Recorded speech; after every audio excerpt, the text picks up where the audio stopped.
বিশ্বস্ততার সহিত পালন করিব।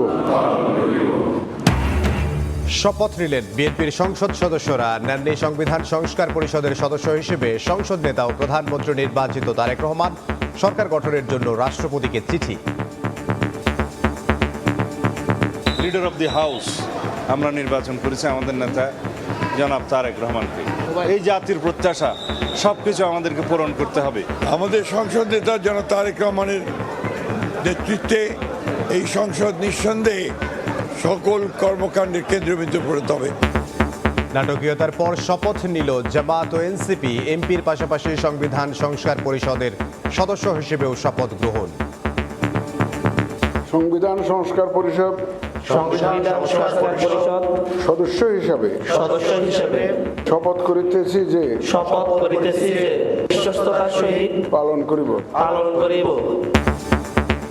তারেক রহমানের নেতৃত্বে শুরু হচ্ছে বাংলাদেশের নতুন যাত্রা। মন্ত্রিসভা হচ্ছে 50 সদস্যের, পূর্ণমন্ত্রী হচ্ছেন 25 জন।